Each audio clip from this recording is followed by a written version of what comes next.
All righty, so we've got some top defensive players we're going to have to keep an eye on this early matchup. Keenan is obviously one guy we need to look out for.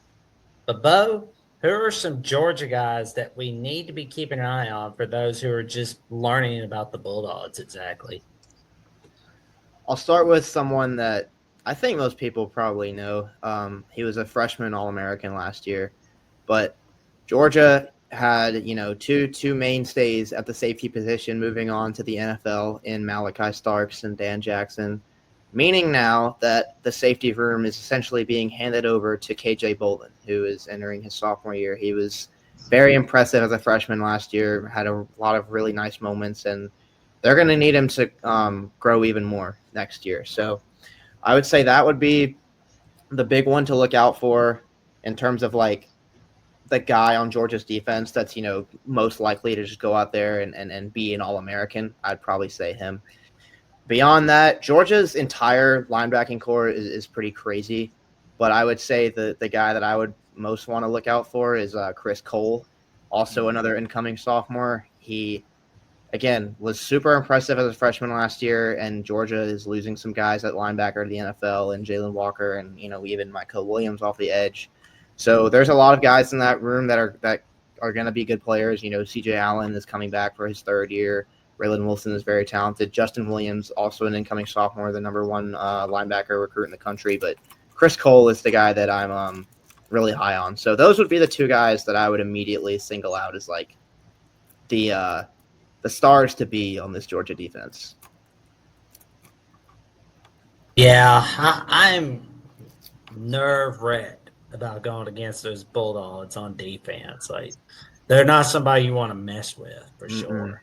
No, like Georgia and Alabama are like the standard of college football defense.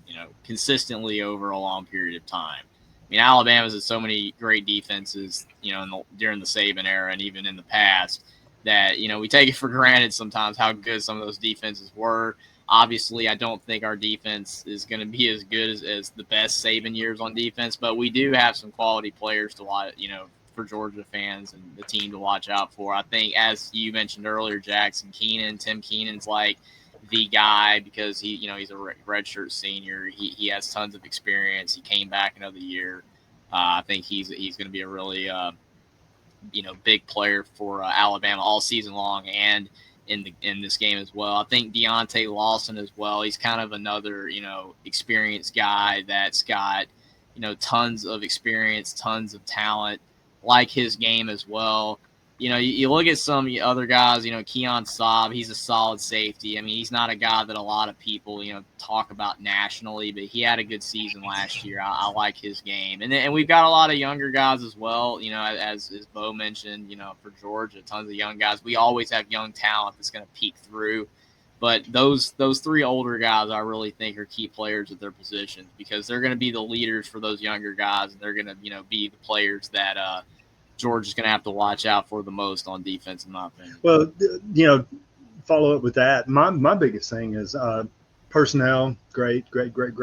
But, Alabama last year, I griped and complained. I'm just curious to see if Alabama's coming back with that 3-3-5 and getting no pressure on the quarterback. And, I mean, it's just too easy to block. I mean, you got running a 3-3-5 in the SEC makes no sense. I know, and I maybe so the Pac-12, but not the old Pac-12, but not the SEC. I don't get it. You got to have four guys up there, okay? And I know 3-3, you can bring a stunt, but I mean, stunt's going to come from 3, 4, 5 yards deep, and it's too late, and that kind of stuff. You got to have 4 or 5 guys that are up there that are moving around, putting pressure on the quarterback. 3-3-5 is not going to do it.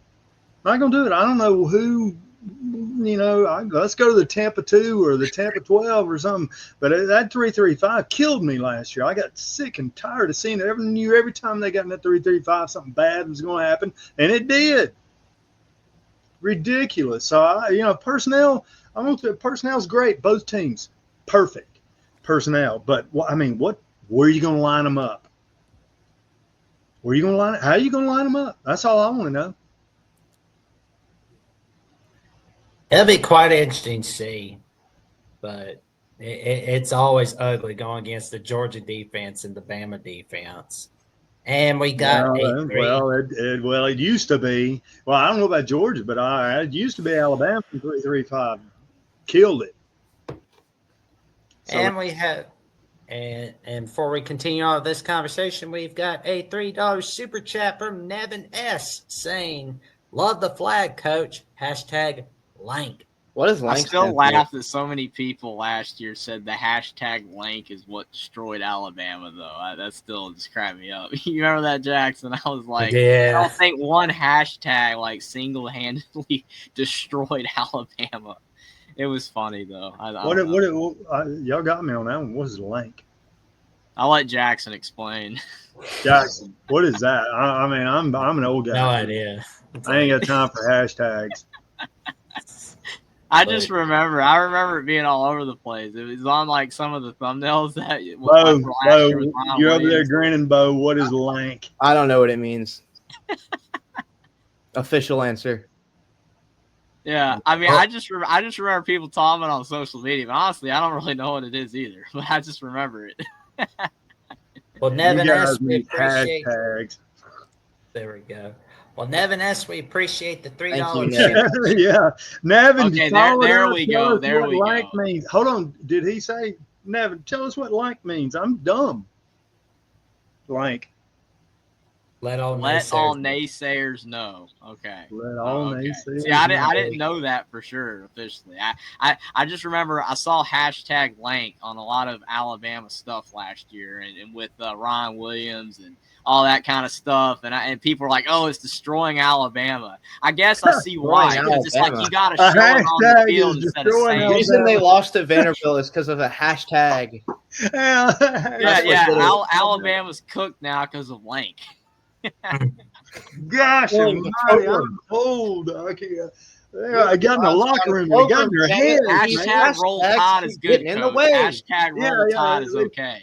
Yeah, they're sending it to their text messages and they're sending it to TikTok, and the players are, whatever, and expecting their minds. Oh, whatever.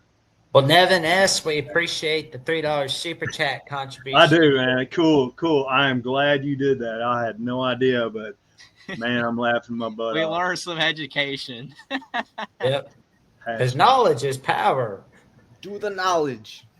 There we go. Well, we'll have to get back to functioning on the defenses. Oh man, defensive players we missed out on. Because I know Coach has been excited about what the secondary for the Crimson Tide's going to bring this season. Oh yeah, most definite. I mean, very deep, very talented. Got a year of experience. I thought it was the best position group last year. I thought they got better as the year went on, and I'm looking big things. I coached secondary. I played secondary and when I'm high school, college, and I'm very excited what I'm seeing back there, and they're going to be an asset, definitely. Oh, agreed. It's going to be exciting seeing what our secondary is bringing. Anybody we need to look out for from Georgia's secondary? Oh yeah. Yeah, I mean, I already said KJ Bolden, but so they've got a pretty interesting dilemma at corner, I would guess. We know at one of the corner spots is going to be Dalen Everett starting, which he's the most experienced player pretty much on the entire defense. Has some huge games last year against Texas. Held up decent against Alabama for the second half. He wasn't the one getting fried by Ryan Williams. That was the now departed Julian Humphrey. But so Georgia, the other cornerback battle is between Daniel Harris, who is kind of probably the favorite to take that job, and then Ellis Robinson IV, who was the number one corner prospect last year. I think he was a top 3 player in the nation overall.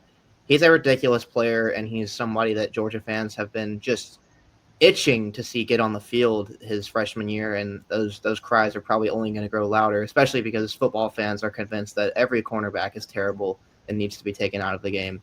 So, yeah, I would say Georgia's secondary is interesting just because I would expect it to be Everett and Harris start out, but don't be surprised if midseason you see Ellis Robinson just be too good to keep off the field because, man, I mean, the rumblings that we hear around here and everything is like he's He's almost there. He's a That's year a away. good problem to have. Yeah. You've got like an extra guy like that Mhm. who's so talented, but he's sitting behind. And then even if he gets the job, then you have that other guy that is really Right. good too to take a lot of snaps. That's what depth is. That's why a lot of smaller programs, like your upstart Indiana's teams like that don't have the depth. Yeah, their top end talent's pretty good, but they don't have the depth. That's what Georgia, Alabama, Ohio State's been able to boast, for so long is we have depth. And yeah, that's key. I mean, we got a lot of great guys behind our starters on defense that are just chomping at the bit as well. It's every year. I mean, it's just they're going to get their time eventually when either they beat out the starter for the job or those guys move on. So Georgia's the same way, I'm sure, on every position on defense. Hey,